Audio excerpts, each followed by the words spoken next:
A gente acredita que toda mulher precisa de um lugar para falar dos seus sonhos, desafios e contar sobre as suas conquistas. Aqui você vai ouvir histórias de mulheres reais que expõem seus valores, vulnerabilidades, aprendizados e contam tudo de como conquistaram o protagonismo da sua própria vida.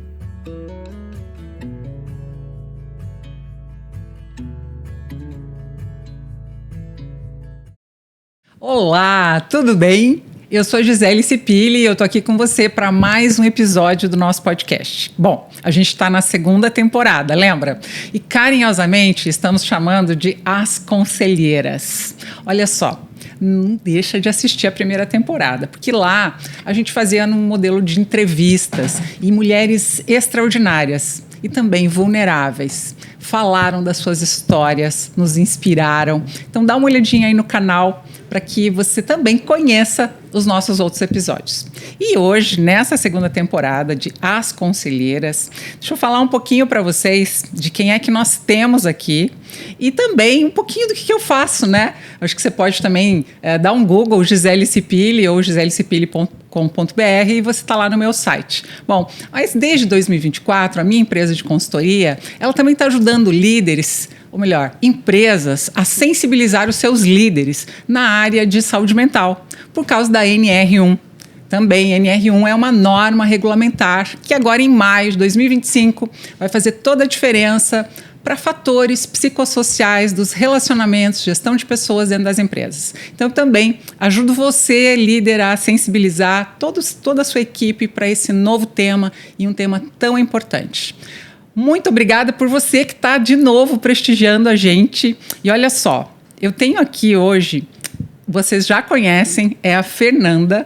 A Fernanda Toporowski, ela é uma âncora comigo agora aqui no podcast, uma super apoiadora, uma mulher que vive por propósito mesmo. E deixa eu contar um pouquinho do que a Fernanda faz. Olha só, a Fernanda é mãe, é esposa de 3 filhos, é leiloeira oficial, especialista em vendas. Gente, por favor, conselho de venda, fala com ela. Através da sua visão estratégica, ensina clientes a investirem e lucrarem no universo dos leilões. Então, ela é sócia proprietária também de uma empresa que, como leiloeira oficial, ajuda também investidores nessa área. No terceiro setor, ela atua como presidente do Instituto Manu Bufara, ela é vice-presidente da BC Vida, conselheira do Instituto Dente de Leão, claro, apaixonada por Cristo. Você sabe que aqui o nosso podcast ele é norteado por valores e valores da fé cristã. Ela também é apaixonada pela família, claro, né, Fer? Isso aí. E por negócios. A Fer se dedica a sua vida para gerar impacto positivo, unindo propósito e excelência em todas as suas iniciativas. Eu realmente sou testemunha. Tudo que a gente faz junto, ela é uma régua alta para excelência e é muito bom ter ela como parceira em tudo. A Fer é uma voz para as lideranças femininas empreendedoras no Paraná e no Brasil, porque a Topo Leilões está em vários estados do nosso país e está fazendo, sim, muita diferença. Antes de falar da nossa próxima convidada, dá um oi, Fer. Seja bem-vinda, conselheira. Obrigada, Gi. Estou muito feliz. Hoje é um momento especial, né? Mais um encontro. O primeiro foi um sucesso, muita gente comentando. Então, a gente está atingindo o nosso propósito, né? Isso. Que é incentivar mulheres, que é apoiar mulheres. Com o nosso exemplo, com o exemplo das nossas convidadas. Hoje temos uma convidada muito especial. E eu estou muito feliz por estar aqui. Obrigada. Que legal, que ótimo. Isso mesmo. Olha, a nossa convidada, que também, por que não? Bom, quando eu falo as conselheiras, deixa eu fazer um parênteses aqui. Nós sim podemos, nesse momento de mundo, atuarmos como conselheiras independentes. Essa também é uma atuação minha.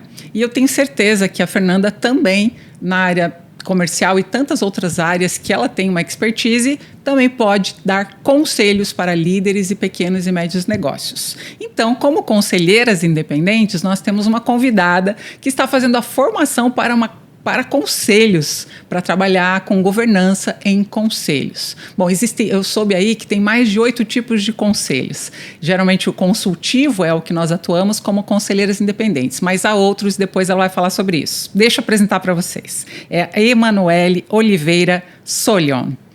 Vamos contar um pouquinho aqui que é grande o currículo dela, tá? Ela é administradora com especialização em finanças. E a gente estava falando aqui que a interdisciplinariedade tem permeado a vida profissional da Emanuele. Você vai saber por quê. Porque de administradora com foco em finanças, ela também tem como planejamento estratégico seu foco no MBA, em gestão de projetos, que ela cursou. Ela tem diversas formações também na área de gestão de pessoas. Olha só, quem disse que finanças e pessoas não convergem ou não combinam? E governança. E é sócia proprietária e fundadora da VBR Brasil, uma empresa muito relevante, já com 22 anos de atuação nas áreas de auditoria, consultoria, avaliações e BPO. Com mais de 50 colaboradores em Curitiba, onde a Manu, né, que a gente chama carinhosamente, a gente já empresta para você esse apelido, ela é responsável pelas áreas de consultoria e gestão de avaliação, além de ativos, e também da gestão financeira e de pessoas. Então, ela é uma sócia diretora na VBR. Também é consultora credenciada pelo Sebrae desde 2003 para projetos de consultoria em planejamento estratégico, finanças e recursos humanos. Que mulher 360, né? No terceiro setor, atua como conselheira da ABC Vida, também lá junto com a Fer, lá na Igreja Batista do Bacaxiri, uma comunidade linda na cidade de Curitiba, onde ela também serve. Eu gosto dessa palavra, né, Manu? Serve. Quando a gente fala de liderar dentro dos nossos valores, nós estamos falando, nós temos a responsabilidade de estar com a bandeja na mão. Ela e a Feira até servem juntas lá no Ministério de Empresários da IBB. E também a Manu no Ministério de Mulheres, além de ser também uma das conselheiras da administração da igreja. A Manu não colocou aqui, mas ela é escritora também, tem alguns livros lá que, se você for ver, ela é coautora, e ela é apaixonada por gente, por números, e tem um propósito de levar esperança de um futuro melhor para as pessoas e para as empresas, em especial para mulheres e para empresas familiares. Como é bom a gente falar com pessoas que têm um propósito de impacto como você. Bem-vinda, Manu. Muito obrigada, Fer, pelo convite, também emprestando o apelido. Isso, todo mundo aqui é nickname, é apelido. Yes. Muito feliz de estar aqui hoje. O Inspira é um programa, é um projeto que me inspira. Eu sou muito movida por propósito, e conhecer o propósito das pessoas me apaixona e me encanta. Que bom, que bom. E que currículo, né? Nossa. Meu Deus, que currículo. Ela não falou tudo, né? Não, ela é modesta, ela não conta tudo, mas ela é ótima. Tudo. E o mais gostoso disso, né, Manu, já pegando aqui esse gancho, falando de currículo e de impacto e de propósito, a gente não quer chover no molhado, né? Uma expressão que eu gosto. Mas não tem como a gente dissociar isso da nossa fé. E quando a gente vai falar de temas aqui no podcast do Me Inspira, a gente com certeza sempre vai colocar um guarda-chuva sobre os temas, né? Que esse é um guarda-chuva de valores. E são valores que nós aprendemos, no meu caso, desde a infância, que são os valores cristãos, os valores de Deus, do nosso Pai. E a gente tem um tema hoje, então, a gente abre esse guarda-chuva, né, sob a graça e o amor de Deus, para colocar esse tema debaixo dele, que é a carreira da mulher.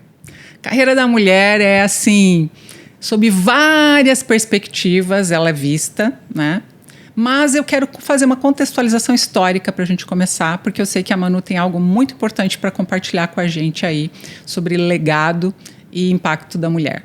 Bom, a contextualização histórica é que a gente era só dona de casa, né? Sim, verdade. E por que só? Porque historicamente, sob os valores cristãos, a mulher não era apenas aquela que ficava em casa, apesar de ser muito importante cuidar dos seus filhos. Eu fiz isso por 7 anos, 8 anos, eu interrompi minha carreira, fiquei só em casa. A mulher, sob a ótica cristã, sob a ótica judaico-cristã, ela também vendia propriedades, ela também negociava e sempre foi uma mulher, por exemplo, como Débora, que até ocupava cargos de liderança na nação de Israel. Uhum. Então, a gente quando fala que a carreira da mulher, no contexto histórico, é de uma mulher somente em casa, vista como uma coitadinha, dependente, não. A gente sabe, como mulher cristã, que não é assim. Que as mulheres que patrocinaram Jesus no seu ministério eram mulheres que geravam riquezas naquele tempo e que elas estavam ao lado dele em tudo. Por isso a gente não se constrange mais em gerar riqueza, em fazer a diferença e em estarmos aqui, né? Colocando esse tema na mesa. Contextualizando, eu fui dar aí um chat GPT, que nem é mais Google, né? Um chat GPT, para saber quem foi a primeira mulher que teve um CNPJ no Brasil. Esqueci o nome de novo, mas foi em 1917. Gente, em 1917, no estado de São Paulo, uma mulher foi lá e fez o seu registro de empresa. Primeiro CNPJ. Primeiro CNPJ. Olha o nome dela aqui, achei. Maria Gomes de Oliveira. Ela foi conhecida como Dona Maria.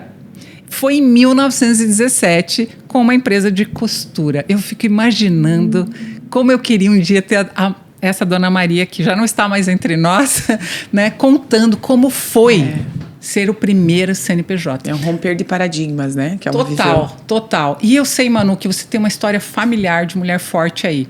Conta pra nós um pouquinho, de onde vem, então, essa Manu? Tem uma genética. Fala da tua mãe também pra gente. Eu acho que a genética, o convívio... nós somos, né, seres relacionais e a primeira relação que a gente tem é em casa, né? Então, a minha mãe sempre foi uma pessoa que me inspirou. A minha mãe, não no empreendedorismo, né? Hoje ela é empreendedora, por minha culpa. mas ela foi funcionária de carreira em jornalismo, né? Ela é pioneira no jornalismo econômico feminino, né? Uau! Então, ela... trabalhou em rádio, em jornal impresso. Hoje ela está em rádio, ela é blogueira, ela dá aula na universidade para formar novos jornalistas. E ela tem 71 anos. Nossa, super ativa. Super ativa. Como é que ela começou a carreira dela e como é que ela chegou a dizer assim, peraí, eu sou mulher, mas eu acho que não era um lugar muito para mulher, né? No começo. Não, nenhum. E ela queria o jornalismo esportivo na época. Sério? Então ela conta que quando ela conheceu meu pai, ela era jornalista esportiva, ela era de rádio. E aí, quando conheceu meu pai e casou, ele não queria saber dela entrando em vestiário masculino para entrevistar jogador. Certo ele. Certo. Aí, segundo ela conta, ele pediu para ela escolher, né? Ou ele ou o jornalismo esportivo. E aí ela escolheu ele e foi para o jornalismo econômico. Olha, sábia. Ela fez uma ponderação aí. Mas até hoje, assim, ela, se falar de futebol, assim, ela é doida. Conhece muito. Sério? Conhece muito. Que demais. Eu tive a alegria de ver tua mãe um dia lá num evento da IBB. Sim. Que postura, né? Que elegante, né? Que elegante e que posicionamento. Acho que a gente pode até pegar essa palavra agora. Quando a gente traz para a história da mulher no mundo do trabalho, a gente vê uma história de falta de posicionamento. A gente vê uma história de não protagonismo. A gente vê uma história que é a minha, tá? Eu tô falando por mim. Depois eu vou contar um pouquinho os highlights da minha carreira. Mas a tua mãe, ela entendeu que podia ser assim e ela te inspirou. E você? Por onde você começou a tua carreira? Ela me inspirou, eu acho que no servir e no carreira. Ela sempre deixou claro que ela gosta de fazer, ela faz o que ela gosta de fazer, o que ela ama fazer, ela tem paixão e tem propósito. Então, o jornalismo para ela, como diria meu avô, a profissão é perguntadeira. Então, assim, ela é perguntadeira aonde ela estiver, não só trabalhando em jornal, um rádio. Se você conversar com ela, daqui a pouco ela já sabe coisas íntimas da tua vida, da tua profissão, porque ela tem... Faz boas perguntas. Faz boas perguntas. Então, isso é muito dela. Isso me inspirou muito. E no servir na igreja, porque ela sempre serviu. Desde da igreja católica, ela fazia o jornal da igreja, ela ajudava a preparar refeições. Então, eu acho que isso nasceu dentro de mim. Fazer o que você gosta e fazer bem feito. E não assim, visando só a questão do dinheiro ou a carreira só na promoção, mas sair de casa com aquela visão assim, vou fazer bem feito, vou fazer o que eu gosto. Então, eu sempre aprendi isso em casa. Eu acabei indo para a área de administração, não me convenceu a fazer jornalismo, e eu acho que ela nem queria que nenhum fizesse jornalismo, mas eu fui para a área de administração e antes de administração eu dava aula de piano, né? Eu sou pianista. Que lindo. Eu fiz 30 anos de aula de piano e eu dava aula de piano para crianças, né? Entrei na faculdade de administração e quando meu pai faleceu, muito prematuramente, minha mãe ficou viúva com 44 anos. Nossa, mais jovem que eu. E meu pai era advogado. Então, assim, né, eu vejo assim, uma virada de chave, como foi importante ter a carreira dela. Porque dali, de quando ele faleceu, ela, em vez de ficar chorando, ela foi fazer uma pós-graduação 3 meses Olha depois. só. Então, Posicionamento, hein? Posicionamento. Foi fazer uma pós em finanças. Eu fui para a área de administração e quando meu pai faleceu, ela falou para todo mundo, agora todo mundo vai ter que trabalhar. Sim. E eu tinha 20 anos, Sim. fui buscar um estágio e eu vejo muito o cuidado de Deus, né? Quando ela falou para mim assim, aonde você quer trabalhar? Todo mundo tem que trabalhar, mas você pode escolher, né? Uhum. E a gente me lembro até hoje, assim, hoje eu vejo que era o Espírito Santo, mas a gente tava passando na rua e eu gostava de um prédio, que eu acompanhei o prédio crescendo, assim, e aí eu passei assim, eu quero trabalhar aqui, e apontei para aquele prédio, porque era um prédio que eu achava bonito, mas nem sabia o que fazia. O que tinha lá. O que fazia lá. Achava que gente importante trabalhava lá. É. Eu tenho muito isso da estética, assim, é bonito, eu gosto. Atrai. Né? Uhum. E aí ela falou assim, eu conheço o dono dessa empresa e vou ligar para ele. Eu sei que acho que na mesma semana eu tinha uma entrevista lá e minha mãe me levou para entrevista. Uau, que lindo. Foi lindo, assim. Eu entrei eu diria assim que foi meu único emprego. Eu entrei lá, me apaixonei, né? Comecei na área financeira dessa Era uma empresa de consultoria, auditoria e escritório de advocacia. Irmã gêmea dessa que você está hoje, então. Foi bem treinada. Cuidado de Deus mesmo. Cuidado de Deus e dessa ida, né, nessa entrevista que ela reencontrou uma outra pessoa que deu uma bolsa para ela de pós-graduação. Então, eu vejo assim, que foi uma entrevista que moveu um monte de coisas. Uhum. E eu entrei na área financeira, depois fui para a área de consultoria e eu já me apaixonei, porque as coisas que eu via na faculdade era o que eu estava aprendendo na prática. E lá eu fui fazendo uma carreira, lógico, de estagiária, mas daqui a pouco eu já era chefe dos estagiários. Já estava cobrindo as férias das pessoas lá. Eu acho que é aquele olhar eu acho que até, não sei só de curiosidade, mas de comprometimento, né? Gostei dessa palavra. Uhum. Porque hoje já nem fazem, né? Mas antigamente tirava muito xerox e arquivo, né? Sim. O estagiário começava como que tirando xerox e fazendo arquivo. E não foi diferente comigo. Só que se eu ia tirar um xerox, eu li o que era o documento e depois eu conversava com a pessoa. Olha, que interessante, mano. Se eu ia fazer um arquivo, eu queria entender a construção daquilo. E eu acho que a minha visão para processo, para entender, fez muita diferença na minha carreira. Uhum. E lá eu vejo o cuidado de Deus, porque daí logo eu já estava trabalhando com os filhos dos donos, que tinham idade um pouco parecida, treinando eles. Surgiu uma oportunidade de secretariar uma reunião de planejamento estratégico. Eu já aprendia na faculdade, mas era para secretariar, não era para participar. Sim. E então eles achavam, eu sempre fui mais tímida, né? Eu acho que o maior medo era fofoca, né? Então, assim, vamos chamar essa aí, que essa aí pelo menos... Essa é quietinha. Essa é quietinha. Ela não vai espalhar. Não vai espalhar. Então eu vejo o cuidado. Então eu já estava nas reuniões estratégicas da empresa, conhecia todos os sócios, os filhos. Então eu fui ascendendo. Em algum momento não fez mais sentido estar lá, né? E eu falo assim, eu quero ter minha empresa. Eu quero fazer algo diferente. Na época, eu e uma colega de trabalho, e o meu sócio foi meu chefe. Só que ele já tinha saído da empresa e tinha assumido um cargo executivo numa indústria. E aí tava eu e ela, e a gente sentia muitas saudades. Eu tinha saudades dele, né? Ela não o conhecia, né? Saudades no sentido do profissional, sim, assim, claro, né? da pessoa, da que liderança, você aprendia, né? dos valores. E aí eu falei para ela, por que a gente... Ela falou, vamos abrir uma empresa. Eu falei assim, por que a gente não convida ele para ser nosso sócio? Daí ela, ele não vai topar, ele é executivo, né, de uma grande indústria. Eu falei assim, eu acho que ele vai topar. Então, assim, sempre... Aí nós fomos lá, conversamos com ele e abrimos a empresa. Comprometimento e ousadia, né? Esse ano completa 23 anos a empresa. Que legal. A VBR? A VBR, que começou com o nome Valo Concept lá atrás, mas é a mesma empresa, né? Hoje nós temos, acho que 4 CNPJs, né? Porque foi crescendo em atividade, Sim. em tipo de serviço. Sim. Mas eu acho que eu penso assim que a minha carreira foi norteada em resolver problemas. Isso. Sim. Eu queria entender, organizar, e eu não sou uma pessoa muito de estabilizar processo. Eu gosto de criar, estruturar, e daí outra pessoa vai fazer. Sim. Então, assim, eu sou muito movida a isso.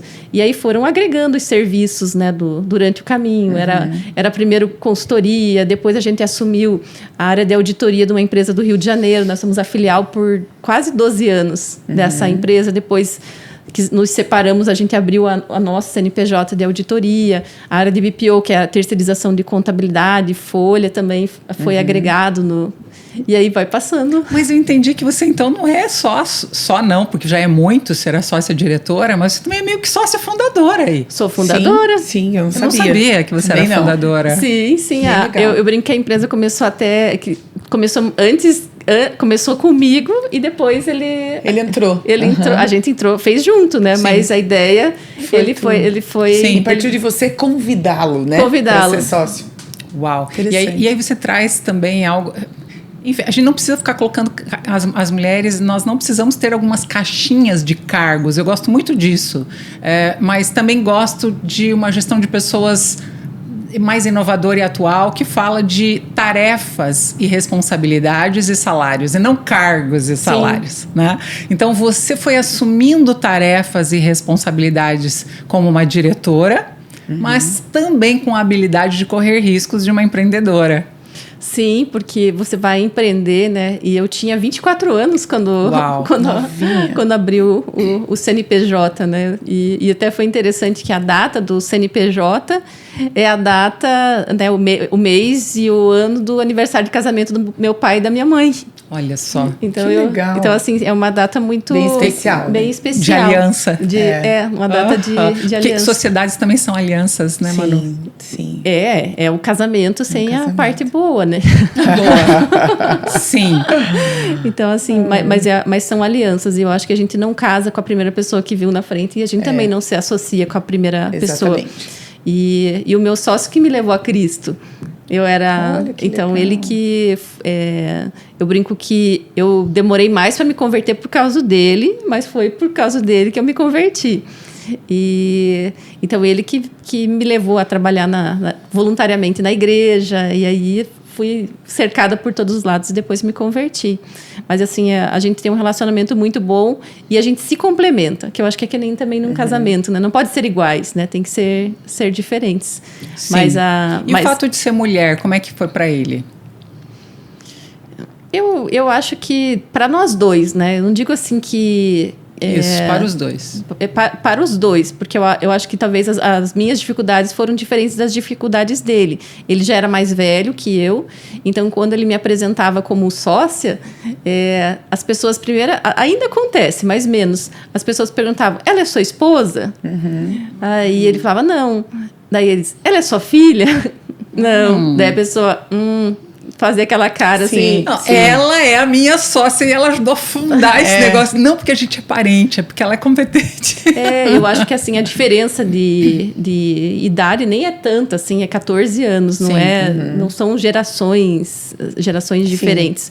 Mas eu acho que é o olhar de desconfiança, né? Sim. Mas aí mostra um pouquinho também tem uma pista aí nisso, nessas falas, das perguntas das pessoas, que eu quero emendar um pouquinho agora sobre as nossas carreiras, e eu já volto na tua. Que é, só dá para ser sócia de um homem se ela for esposa desse homem, ou se ela for filha desse homem. Também traz aí uma contextualização histórica das empresas familiares. Sim. Né? Então, se a gente olha para o Brasil e para o mundo... Fazendo um estudo rápido, a gente vai perceber que sempre a indústria, tudo começou com alguma família. Sim. É alguma família que resolveu, por exemplo, em 1928, vieram vários navios da Europa para o Brasil e vieram lá italianos, vieram poloneses, vieram judeus, vieram cristãos, vieram pessoas do mundo inteiro e que transformaram o nosso estado e o nosso Brasil em uma comunidade de empresas familiares. E aí ali a família toda, até por questões de confiança e força de trabalho, se envolvia no negócio. E eu vejo assim que o maior incentivador para eu abrir a empresa não foi minha mãe, a gente falou da minha mãe, mas foi meu avô. Porque quando eu falei para minha mãe, ela tinha carreira, né, em empresa, ela falava assim, isso é loucura, você está numa empresa grande, fazendo carreira, você vai chegar num patamar muito, muito mais alto. E o meu avô, me aconselhava com o meu avô super empreendedor. Meu avô, ele teve lanchonete, teve cinema, teve várias oficina mecânica, ele teve várias... E ele me disse uma coisa, quando eu falei assim que eu queria empreender, na simplicidade dele, né? Ele falou assim, o que você tem para perder? Boa pergunta. E eu vejo muito que a gente empreende e tende a empreender no momento quando a gente tem menos para perder. Porque lá eu morava na época eu morava com a minha mãe, e se desse errado? Você não tem nada para perder. Não tinha risco, né? Não tinha risco. O risco era menor, né? O risco era menor. Eu acho que o meu perfil não é um perfil de altos riscos. O meu negócio não é um negócio de alto risco. Não é algo... Claro, contabilidade e auditoria são serviços que não tem uma... Não são serviços arrojados, né? É o feijão com arroz da empresa. É o feijão com arroz que a empresa precisa. Se ela não tiver, ela nem é empresa. É a consultoria que diferencia mais, né? Que não é algo obrigatório, né? Para a empresa ter. Mas tem a ver com o risco. Mas eu acho que sempre calcular esse risco. Quando você fala assim do empreendedorismo, primeiro CNPJ, mas lá atrás as mulheres sempre foram muito empreendedoras. Elas só não tinham o CNPJ, porque elas estavam empreendendo fazendo uma hospedaria em casa, fazendo comida, a própria agricultura, né, familiar. Então, assim, ela sempre estava empreendendo. Eu acho que o medo daí do CNPJ, e hoje cada vez a gente vê menos isso, era porque eu acho que vem da mulher. Mas será que eu estou correndo um risco? Mas às vezes ela já está. Exatamente, é só formalização. É só formalizar. Né? Sim, exatamente. E olha, deixa eu pegar esse gancho aí. Quando você falou que disseram para você vai sair de uma carreira estável para algo que ainda não existe, que você vai criar, né? Aí a gente quer saber da Fernanda, da Fer. Uau! Você tem também uma história, falando da carreira da mulher, você saiu de algo que já existia, em que você já tinha alcançado uma reputação, para recomeçar. Como é que foi?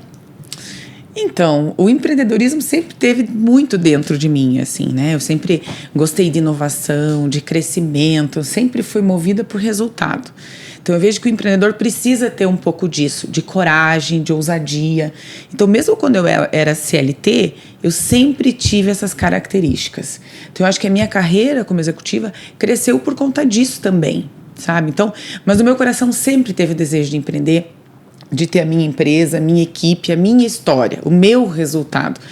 No final da minha carreira como executiva, eu pensava assim, poxa, eu dei tanto resultado para a empresa A, B, enfim, eu preciso dar para o meu negócio, para a minha empresa também, né? Então, eu tive alguns negócios. Antes da Topo Leilões, agora junto com meu esposo, eu tive uma empresa de crédito consignado com uma grande amiga. Aí eu saí da sociedade para definitivamente estar numa empresa familiar. Então, quando eu ouvi você falando antes, só pegando um gancho e indo um pouquinho para esse lado, uma empresa familiar tem seus desafios e não são pequenos. Então, eu sempre falo assim, uma brincadeira até, mas esse leiloeiro dorme comigo todas as noites e briga comigo, eu brinco com ele, né? Então, assim, a gente se dá muito bem na empresa, a gente se complementa, eu e o Guilherme. Então, eu preciso muito da aprovação dele para algumas coisas, e ele precisa muito da minha aprovação para algumas coisas. Eu não me refiro, no caso dele, à parte técnica, porque ele tecnicamente é fora da curva, assim, ele é... Eu falo, eu não conheço ninguém no Brasil que entenda de leilão como ele. Ele é um especialista, mas é a questão emocional. É a questão de ouvir a minha opinião, de saber o que eu acho, da questão da rota, né? Então, assim, sair da carreira de executiva e estar hoje no centro da vontade de Deus é algo que aquece meu coração e me deixa muito em paz. Eu tinha medo do desafio que era um negócio junto com o marido, até pelo histórico, pelo que as pessoas falam. Deus me livre trabalhar com o marido, Deus o livre, porque já em casa é um desafio. Pelo contrário. A gente se complementa no trabalho e a gente se complementa em casa. Somos diferentes, perfis diferentes, mas existe aí uma singularidade bem legal. Então, respondendo a tua pergunta, Gi, eu sempre empreendi mesmo sendo CLT.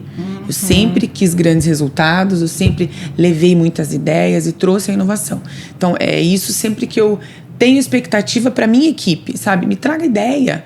É tão bom quando a equipe chega e fala, olha, eu vejo um outro caminho, vai por aqui, vai por ali, a gente corre risco junto. Então, eu acho que isso é importante para o empresário também ver do seu time, sabe? Sim, aí a gente vai para um outro lado, né? Que uma característica também de pessoas empreendedoras é essa coragem e a atitude. Mas também aquilo que a Manu chamou de comprometimento, de ler os documentos antes de tirar o xerox. A gente quer isso das equipes? Sim. Queremos. Mas nem todos vão ter. Quem é que tem? Quem tem é quem tem essa habilidade. Você disse, eu já empreendia sendo CLT. Deixa eu falar para quem está escutando e vendo a gente. O nome disso é intraempreendedorismo. Às vezes a gente acha que precisa abrir um CNPJ ou ter uma empresa própria. Não, a gente, sim, podemos ficar numa organização e fazermos a diferença na nossa microcultura, naquele lugar que estamos liderando, empreender, inovar. E seria maravilhoso para quem é criativo e não quer correr muitos riscos. Está tudo certo. Mas que legal, você pegou aí um ponto que nós temos muito em comum, que é ser sócia do marido, né? Então, a gente depois vai falar um pouquinho aqui sobre... Acho que vamos falar agora sobre os fatores que impedem, né, as barreiras internas que impedem mulheres de se posicionar. Não só como executivas, em ascenderem à liderança, ou como empreendedoras, em abrir algo, ou começar algo autoral, vamos emprestar aí da arte, né? Já que você é pianista, então começar a sua própria partitura, da sua própria empresa, mas eu vou trazer aqui essa questão da baixa autoestima, da síndrome da impostora, daquilo de, puxa, que barreiras internas impedem as mulheres de terem sucesso nas suas carreiras. Sucesso é uma palavra muito ampla e geral que eu até evito de usar.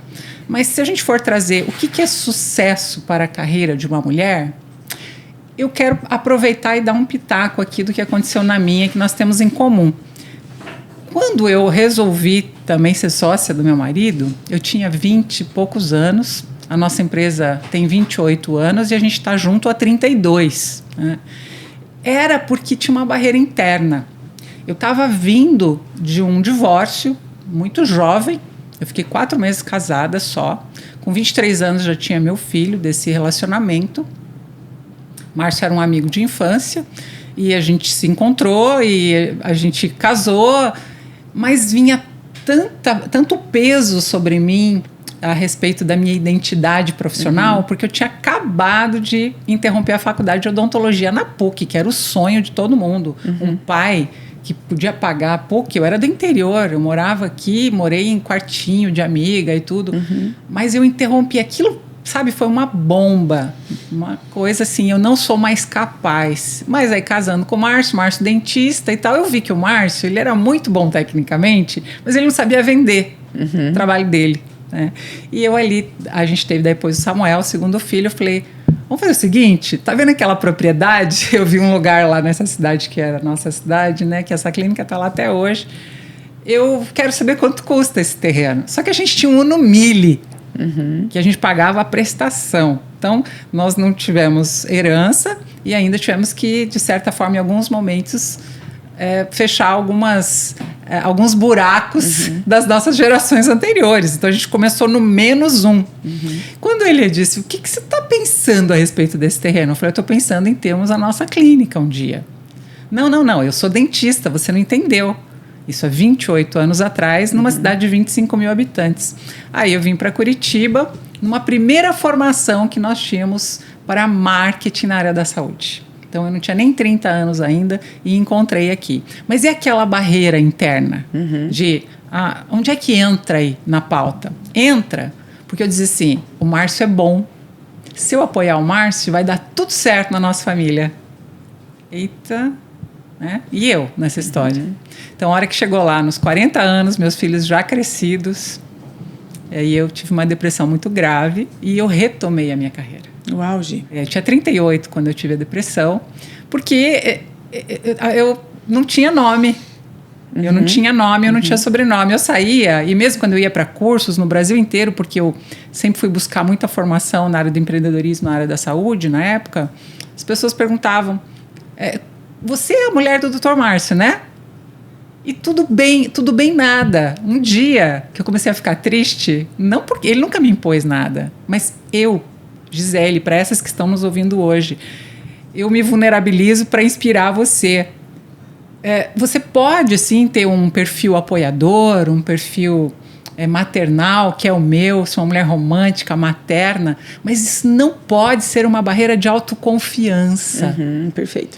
Porque alguma coisa no passado deu errado, ou foi um casamento, ou foi um curso que você não concluiu, porque isso vai atrasar algo que Deus planejou para nós, que é ama a Deus sobre todas as coisas. E ao próximo. Como quem? A ti mesmo. Como a ti mesma. Eu estava amando o Márcio, amando meus filhos, amando a Deus, atuante na comunidade, na igreja. Eu estava com uma célula com 42 pessoas. Quem era a Gisele? Quando eu tive a depressão, eu acho que a gente aprende muito quando passamos por uma questão de saúde mental. E eu aprendi que barreira interna não é responsabilidade do outro. Barreira interna é responsabilidade minha e sua. Nós perfeito. É que vamos ter que lidar. Perfeito. E ela não pode nos impedir. E nunca é tarde. Sim, aos 40 anos terminei minha segunda formação, eu faço 55 esse ano e minha empresa tem 15 anos. E depois a coisa correu aí. Como a gente está falando da carreira da mulher, eu tinha que colocar aqui na mesa essa questão da barreira de autoestima, de autoconfiança. Como é que você vê isso, Manu? Você atende mulheres, você está no meio de mulheres. Fala pra gente sobre essa barreira, se você também já esteve na caverna, fiquem à vontade também para se vulnerabilizar aqui. Eu acho que aqui não vamos nos vitimizar, mas a gente quer, sim, empatizar e saber que quando alguém está nos ouvindo, a gente pode estar linda, a gente pode estar rica, a nossa conta pode estar boa, mas já houveram momentos de caverna e algumas mulheres podem passar por isso. Quer comentar algo, Manu? Sim, eu convivo com muitas executivas pelo meu trabalho, executivas, empresárias e até no Ministério, né, de Mulheres, no projeto que nós temos, faço mentoria e aí ao primeiro momento você se assusta, porque você achava que era só com você. Mas assim, a síndrome da impostora, né, de achar que a qualquer momento você vai ser descoberta, que você é uma fraude. E aí quando você olha assim, não, mas é o teu currículo, você tem uma formação maior, isso são os vieses inconscientes, né, que ele fala. Qual que às vezes é uma barreira? A mulher, ela vê uma vaga, ela tem 80% dos quesitos da vaga, ela não se candidata. Às vezes ela tem 95%, ela não se candidata porque ela tem, não acha que não é capaz. O homem tem 50%, ele se candidata. Perfeito. Se joga, né? Esse é um dado importante. Então eu vejo assim que a primeira coisa é ela querer. Porque, vamos imaginar, se ela quer, ela consegue ter mentoras, ter pessoas, outras mulheres que a encorajem mesmo a participar, ela já não entra perdida dentro de uma entrevista. Perdida no sentido de já entrou para perder. Sim. Então eu vejo assim, a escolaridade da mulher, isso é estatística, ela é muito maior do que homem, seja no empreendedorismo ou até nos cargos executivos. Então assim, ela tem maior escolaridade. Ela tem... Aonde que ela se perde? Eu acho, né, na minha visão, porque eu tenho aconselhado mulheres... Às vezes é a questão da maternidade e casamento. Porque, como lá atrás o meu pai pediu para minha mãe escolher... não pediu para escolher se ia trabalhar ou não ia trabalhar, né? Mas escolher... São áreas possíveis e áreas mais complicadas para o homem, né? Eu acho que tem muito disso. A área de auditoria é uma área que dificilmente você consegue encontrar diretoras mulheres. Mas por quê? Pelo tipo da rotina, pelo tipo de viagem. E aí, a hora que a mulher vai chegando no encarreiramento, daí chega naquela decisão, quero casar, quero ter filho, então fica naquele impasse. Eu vejo que no meu caso, eu fui mãe mais tarde, eu fui mãe aos 40. Então, eu passei a minha carreira, então eu fui mãe no momento que eu já estava... bem sólida, né? Já estava sólida na minha carreira.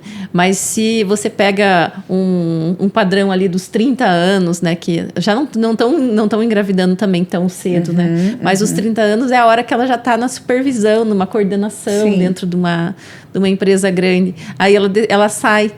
Mas ela não sai para ir para outra empresa de auditoria, ela sai para ir para uma empresa onde ela tem uma maior estabilidade e previsibilidade de agenda, para poder pegar o filho no final da escola. Horários flexíveis. E não que o homem não ajude, sabe? Eu acho que não é Essa não é a questão. Não é isso. Mas ela precisa ter mais previsível isso, né? E eu acho que isso dificulta muito a mulher. Por isso que eu gosto muito da linha, assim, até tem um livro que eu dei de presente para as funcionárias no ano passado, no Dia das Mães, que chama O Poder do E. Carreira... é da nossa amiga Paola Jagler. Da Paola Jagler, né? Jagler, Então, assim, linda, Paola. Nossa. Parabéns pelo livro, ela e a colega dela, psicóloga. Então, é o poder do E, carreira e maternidade. No ano passado, eu presenteei as funcionárias com esse livro e foi muito especial, assim, porque uma funcionária, ela estava voltando de licença maternidade e pedindo demissão. Olha só. Aí eu falei assim, você não peça demissão, vamos acomodar de alguma forma, né?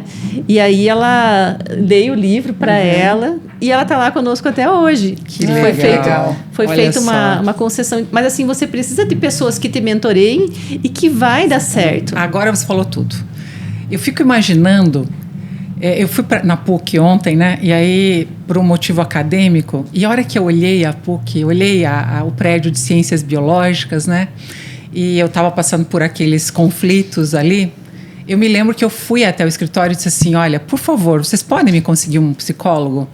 Eu tinha 19 anos na época. Isso foi em 1989, né? E aí eu me lembro que a secretária, ela só olhou para mim e abaixou a cabeça, nada a ver, tá tudo bem com a instituição, não é nenhuma crítica, mas ela não valorizou aquela dor que eu estava sentindo, porque eu não podia recorrer aos meus pais naquela época, havia uma complexidade familiar que não era possível, eu precisava de um conselho, eu precisava de uma mentora, senão eu não teria largado a odontologia, eu teria seguido. Porque aí nasceu o Vitor, né? E ele ficou na UTI muito tempo, ele foi prematuro. Mas eu poderia, como você fez, sabe? Me perguntou assim, por que tem o Me Inspira, hein? Por que existe o Me Inspira? O que é o Me Inspira? O Me Inspira é um lugar para que você encontre mulheres, para você não desistir. É um lugar para que quando você quiser chorar, você fala com a gente. Eu já falei com milhares de mulheres, eu fico muito feliz por isso. A Manu, a Fernanda... Porque é exatamente isso, as mentoras, as conselheiras, as pessoas que nos colocam para cima, eu chamo isso de rede de apoio. Dá para fazer isso que você inspirou e fez maravilhosamente com a tua colaboradora, porque é uma etapa, é um ciclo da carreira da mulher, é um ciclo do momento de vida da mulher, que eu tenho uma imagem na minha cabeça, em que a gente está passando, é como se tivesse 2 prédios e a gente está passando em pé numa corda bamba, sabe aquelas coisas de circo assim, mas são 2 prédios na cidade, a gente está ali e a gente tem que passar, porque a gente tem que trabalhar e tem que maternar, não tem outro jeito, não dá para ficar parado. Mas e como é que vai ser se a gente cair? Precisa de uma rede de apoio. Eu não tive essa rede de apoio e Me Inspira essa rede de apoio, a tua empresa, vocês são rede de apoio, vocês são conselho. A barreira que faz com que a mulher interrompa em algum ciclo da sua carreira é sim a maternidade, mas não precisa ser, é isso que você disse, né? Não precisa ser. É que esse tipo de conversa, vamos pensar assim, o gestor homem, né? E a mulher vindo, eu preciso pedir minha demissão porque eu não vou dar conta do trabalho. O que o homem vai falar? Sai. Por quê? Porque na objetividade, né? Ela que está pedindo, né? Sim. E não, quanto mais chefes mulheres você tem, é muito mais fácil você empatizar, porque você consegue empatizar muito melhor com uma mulher, algo que você já passou, exato, do que o homem com uma mulher. E assim, não que seja proibido ter chefes homens, mas assim, a gente tem que incentivar as mulheres a subirem.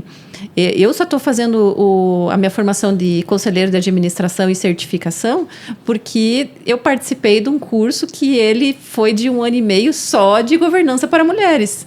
Teve uma parte inspiracional muito grande, porque eu achava assim, não, acho que isso não é para mim. Depois eu fiquei assim, é para mim. E é quase aquele lema assim, sobe uma, puxa a outra. Claro que é. Não no sentido do feminismo, mas a gente tem que incentivar e encorajar novas mulheres a terem posições relevantes. E nós, cristãs, precisamos de mulheres que inspirem em cargos altos. Isso. Para fazer a diferença. Exatamente. Perfeito. Muito bom. Para não ser mais do mesmo. Muito bom. E eu vejo assim como... Gosto do livro da Paola, mas assim, ele mapeia as competências que as mulheres têm ao engravidar, ao ganhar os filhos, ou voltar ao trabalho. E eu achei fantástico, porque eu sou uma profissional melhor depois que eu fui mãe. Sim. Porque a capacidade de resolver problemas, ela está nas nossas redes neurais. Então, quanto mais redes neurais, a quantidade de neurônio a gente não consegue aumentar ao longo da vida, mas de rede neural sim. Então, quando a mulher materna, quando ela tem filho, ela passa a resolver problemas diferentes e ela forma novas redes para novas soluções. Ela se posiciona diferente diante dos problemas. Em resumo, ela fica mais resiliente. Eu e você ficamos mais resilientes e a gente sabe disso. Eu achava que jamais ia conseguir ficar uma noite sem dormir. E eu fiquei anos sem dormir. Acho que eu fiquei 2 anos sem dormir. E eu adoro dormir. E a gente consegue, né? Então, essa coragem para conseguir... Às vezes a gente precisa só de alguém que incentive, né? Manu, deixa eu te fazer uma pergunta. Eu acho assim, você é tão autêntica, segura, sabe? Eu vejo na igreja que as pessoas sempre procuram você por um conselho. Você sempre está envolvida em muitas áreas. Você não falou todo o teu currículo aqui na introdução, mas você é uma pessoa que gera muita confiança. Às vezes eu penso assim, a Manu está em vários lugares ao mesmo tempo. Você chega numa reunião 8h30, de repente 7 da noite você está num meeting ali com a gente. Então, assim, você realmente é um exemplo assim, de servir, um exemplo de entrega, na qualidade que você entrega. São poucas pessoas que eu conheço. Mas entrando um pouquinho na questão da vulnerabilidade, que eu acho que me inspira um pouco disso, em algum momento da tua carreira você teve que abrir mão de alguma coisa? Porque quando você fala da maternidade, eu vejo que você lidou muito bem com a maternidade. Porque na época que o teu filho estava pequeno, como eu disse antes, que eu estava no Ministério Infantil, você era ativa assim também. Na igreja, na vida profissional, você está há quantos anos você acabou de falar na empresa, né? Então, assim, teve algum momento que você teve que abrir mão de alguma coisa? Como é que foi? Como é que você lidou com isso? Como é que você passou esse degrau a mais na tua vida, na tua carreira, vida pessoal e tudo mais? Eu acho que o tempo inteiro são escolhas. E aí é priorizar. Eu vivo hoje uma vulnerabilidade hoje que é o inglês. A gente não consegue ser boa em tudo.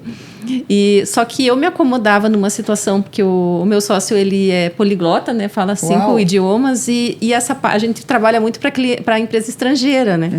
E eu ficava muito com o mercado interno, então eu era um rosto aqui, ele um rosto lá fora. E agora tem uma pressão para aprender inglês. Para aprender o inglês. E não é falta de aprender, porque o curso eu fiz mais de 10 anos, mas eu tenho realmente dificuldade. Essa é uma vulnerabilidade. Sim. Então, eu voltei a estudar inglês, mas tenho uma meta. Agora eu vou provavelmente assumir uma responsabilidade de uma área, né? No Brasil, a gente faz parte de uma bandeira internacional. Então, eu preciso do inglês. Então, assim, é vulnerável eu não saber. E as maiores vergonhas da minha vida foi por causa disso. Então, eu vou focar. Então, eu vou ter que abrir mão de algumas coisas para estudar. Da mesma forma, o IBGC, né, que eu estou fazendo a certificação de governança. Eu tenho que abrir mão. E, às vezes, o abrir mão, muitas vezes, é abrir mão de uma coisa que eu gosto demais, que era as consultorias que eu faço. Estou fazendo cada vez menos. Mas por quê? Porque eu preciso focar para o meu negócio crescer. Porque senão a gente fica só muito no operacional e não consegue vender, porque você está só executando. Então, assim, eu já tive que abrir mão de muita coisa, Fer.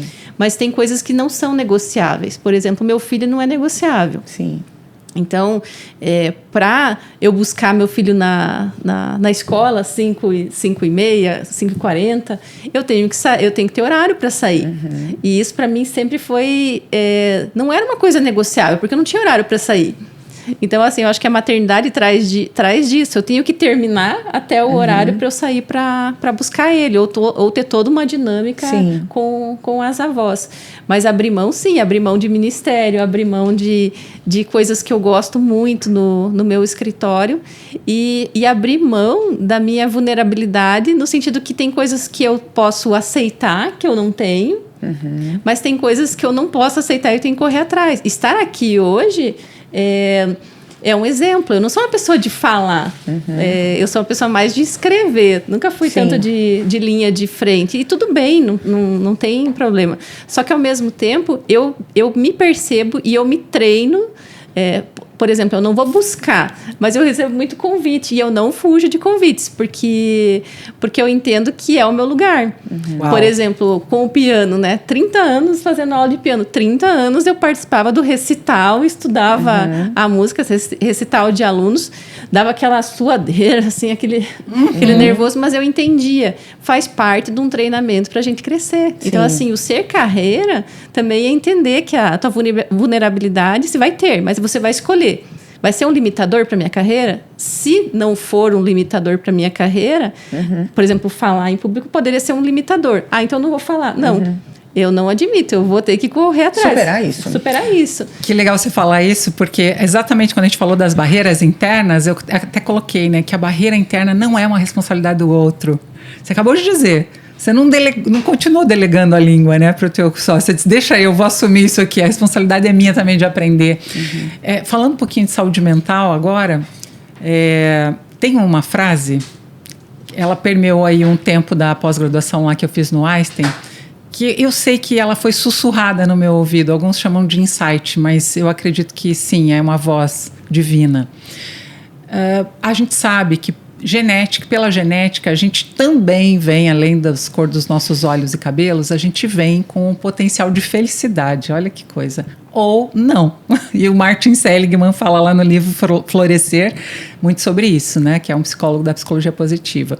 E uma das barreiras internas, sim, em saúde mental ou em algumas neurodivergências, é a genética. Quando eu descobri lá no Einstein que saúde mental era genético e que a gente vai lidar com isso o resto da vida, isso seria uma barreira, não era momentânea, não adiantava aprender uma língua, não adiantava, precisa lidar com isso pro resto da vida, porque não tem cura, mas tem tratamento. Eu me lembro que eu entrei no quarto de hotel e a frase foi assim: Gisele, mulheres, escuta bem, tá? Não foi só para mim. Gisele, no núcleo de cada neurônio não tem uma sentença, tem um código. Uau! E eu lembro que eu comecei a chorar no quarto de hotel, ali na Paulista ainda. Aquele barulhão lá fora, e parece que eu me teletransportei. Sim. Tem aí uma carga genética que é uma barreira. Mas tem uma neuroplasticidade. Por isso que eu queria trazer essa palavra neuroplasticidade, porque você falou na prática o que é neuroplasticidade. É se expor, é você criar uma coragem acima de genética ou acima até de perfil. E aí eu trago algumas falas que, assim, só de talento ninguém vive, tem que se esforçar, sim. A neuroplasticidade ela é uma oportunidade que Deus chama de livre-arbítrio. A gente está falando de escolhas, então vamos trazer um pouquinho desse contexto da espiritualidade. Você teve livre-arbítrio, né, Fer, para ser empreendedora. Você pode escolher, mesmo, enfim, com as barreiras internas que o empreendedorismo traz, ou que questões de saúde mental trazem, ou que questões de gênero trazem. Enfim, não tem como habitar nesse planeta e não ter barreira. Todo mundo vai ter uma. Sim. A gente tem que escolher como é que a gente vai lidar com a nossa. Eu sei que você trouxe uma cola aí e nós temos algumas questões para a mulher empreendedora. Né? Que a gente já tem as barreiras sociais também, temos as fiscais, né, Manu? De sermos empreendedoras no Brasil. O que você trouxe para a gente que você pode contribuir também? Na verdade, tudo do que eu tinha pensado, a gente falou um pouco já, sabe? Sobre a questão da vulnerabilidade. Você trouxe a primeira pergunta, né, da síndrome da impostora. Mas eu queria que você falasse um pouquinho mais, Manu, da tua vida como mãe. como empresária, como executiva muitas vezes, né? Responsável por tantas áreas na igreja que você congrega, por um time muito grande, mas com um filho ainda pequeno. Além de buscá-lo na escola, como é que foi a tua história desde o nascimento dele, da empresa, do teu crescimento? Porque mesmo com o nascimento do Joãozinho, você cresceu muito. Ensina para nós, assim, como fazer. Porque para mim, hoje, eu perco muito tempo com a minha família. É difícil para eu lidar com a maternidade e com o empreendedorismo. Porque eu tenho 3 filhos diferentes, com demandas diferentes, que estudam em salas diferentes, que têm amigos diferentes e que precisam de... A linguagem do amor de cada um é diferente.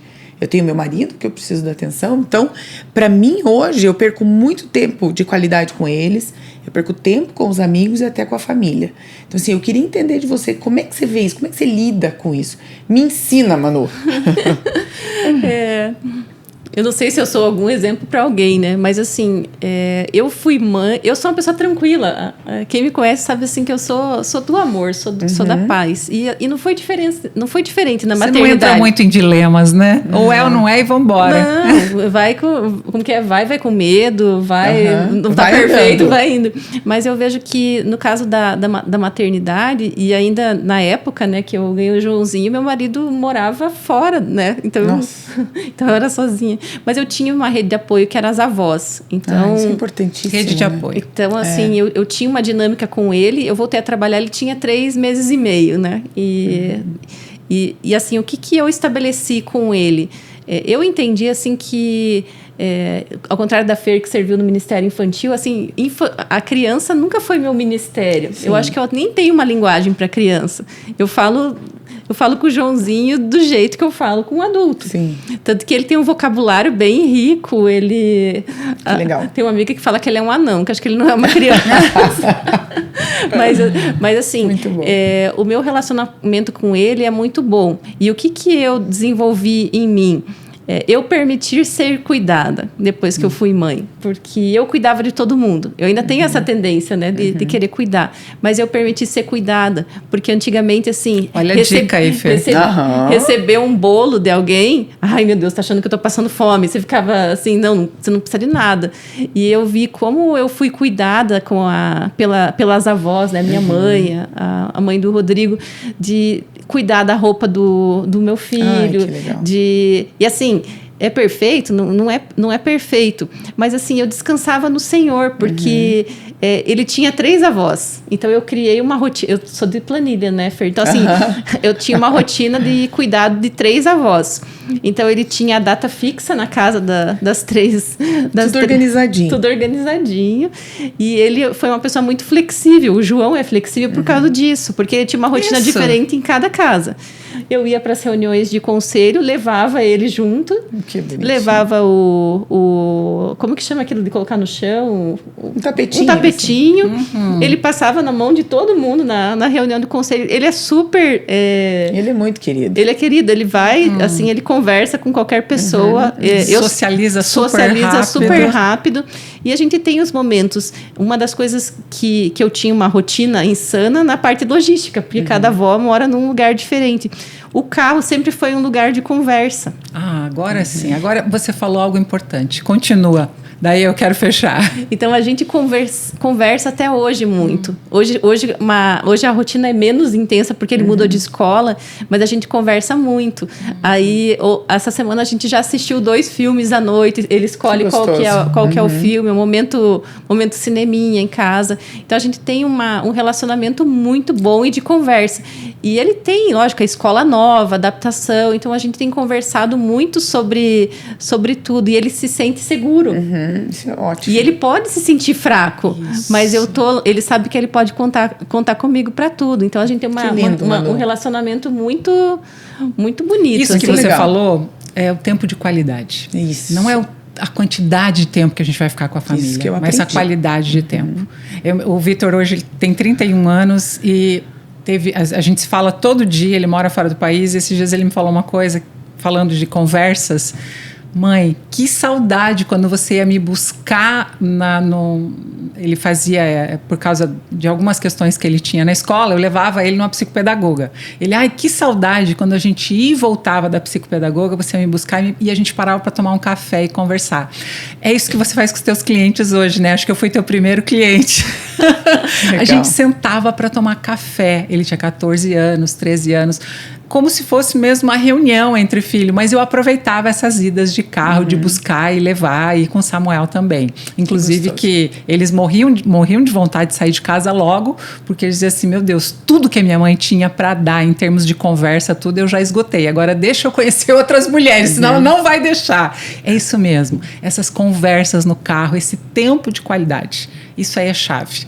Bom, mães que estão ouvindo isso, você trabalha, você tem responsabilidades e se sente culpada? Não, né, Manu? Por favor. Não, eu sou a melhor mãe que eu poderia ser. Excelente frase. Isso aí. Porque você escolheu também ser a mulher, a melhor Manu que você poderia ser. Sim. E isso traz um orgulho para os filhos, né? Nossa, meus filhos adoram quando eles olham e dizem assim, mãe, que orgulho de você, que bom que você interrompeu isso, você disse não pra gente. Acho que tem muito disso também, de colocar para os filhos uma moderação, um exemplo, um limite, de que nós também somos indivíduos. E aqui, me lembrei de um dia que eu estava me sentindo culpada por uma questão materna e empresarial, e eu me lembro que um dia dentro daquela culpa, assim, eu orei. Falei assim, o que eu faço com isso agora? Que angústia que eu estou sentindo, porque eu tinha uma escolha de crescer ali na carreira naquele momento, ou ficar ali com os filhos, que era uma consultoria que eu ia fazer em Orlando, eu ia ter que morar em Orlando 3 meses. E eu fiquei num dilema terrível. E aí, naquela oração, eu escutei, no meu coração, quem disse que eu amo mais teus filhos do que você? Vai. E eu fui. E meus filhos sobreviveram. Né? Então a gente também conta com essa rede de apoio da fé. Que a gente tem um pai que ama os nossos filhos, mas ama a gente também. E eu acho, assim, a gente que é empreendedora, uma das coisas que eu tenho usado, eu levo meu filho no trabalho. Isso. Então, ele participa, então ele vê como que as coisas acontecem. Então, ele sempre estava nos encontros de mulheres, ele estava nas reuniões, né? Ele vai entendendo. Ele é um estagiário. Ele é um estagiário. E a questão da fé é muito importante. Uma vez a gente viu uma amiguinha dele tendo uma crise, né? Autista, e estava tendo uma crise. Ele veio correndo para mim, mãe, vamos orar para ela se acalmar. Então, assim, é a segurança que nem tudo depende da gente. O que depende da gente, a gente vai fazer. Perfeito. Mas tem algo muito maior. Isso. Tempo de qualidade, independência, autonomia, limites. Sobrecarregar os filhos também com cuidado não é bom. Eles não ficam resilientes. Eles não vão saber lidar com problemas. E o Joãozinho, com certeza, vai ser que nem você, vai saber lidar com problema facilmente. Ele é muito... Eu acho que ser mãe é se ver também nos filhos, com né? certeza. Sim. Então, eu me vejo muito nele. Que legal. Assim. A gente está indo para 62 minutos do nosso podcast, 1h02 minutos, e a gente queria falar mais, a gente queria te ouvir mais, né, Fer? Com certeza, muito bom, Manu. A gente tinha certeza que seria impactante. Sabe aquela expressão testificou? Eu tinha convidado você ano passado e a gente no episódio anterior, eu falei, Fer, qual vai ser a próxima? Ai, gente, acho que eu estava pensando na Manu. Eu falei, escuta, é Manu. É Manu, emplacou Manu aqui, a gente entrou em acordo que era você. E você, por mais que se veja às vezes como tímida, você tem também uma comunicação falada muito boa, muito clara. Você começa e termina e é pontual e foca em temas, em partes importantes do diálogo. Olha, você ensinou aqui sobre diálogo, viu? Muito obrigada. Muito bom. Com certeza. Bom, a gente vai terminar. Eu queria que vocês dessem como a gente está chamando de as conselheiras, vamos dar um conselho, né? A palavra de Deus diz que no multidão de conselhos há sabedoria e que um conselho dado com amor, e aqui eu gostei da expressão que eu não sei quem é o autor, mas ele disse assim, a gente pode colocar uma colher de açúcar para tomar um remédio, que o remédio não fica tão amargo, né? Então, tem gente hoje que está tomando remédio amargo, tem mulheres que estão ouvindo a gente podia dar uma colher de açúcar, um conselho para ela digerir melhor esse momento da vida dela. Termina aí com um conselho, Fer e Manu. Então, em toda a nossa vida a gente cai, levanta, todas nós, né? Todos nós. Mas eu vejo que a gente aprende a ser resiliente com isso. Então, se eu pudesse dar um conselho, eu diria, não se apavore com os tombos. Não só chore, o chorar faz parte, mas não só chore, isso vai te tornar resiliente, mais forte. Então, é o que eu aprendi com a ausência da família, com o tempo que eu perdi com os filhos, é a resiliência. Então, todo cair faz parte. E isso a gente vai construindo a resiliência que nós precisamos para conquistar o que a gente quiser. Maravilhoso, maravilhoso. Até pode cair, mas não fique caída. Pode chorar, só não. Mas só não permaneça chorando. E você, Manu? O meu conselho, né? Como você falou da multidão de conselheiros, tenha conselheiras, mulheres fortes perto de você. E não pessoas que vão só concordar, né, com a tua fraqueza. Eu tenho mulheres fortes que eu me aconselho, tem mulheres que eu mostro as minhas vulnerabilidades. Eu tenho um analista também que ajuda bastante, pastor. Eu acho que você tem que dividir. Eu acho que a palavra-chave é assim, consciência. Tenha consciência do que você é boa, do que você não é boa. Tenha consciência do teu medo e divida. Escolha as pessoas com quem você vai dividir para caminhar junto com você.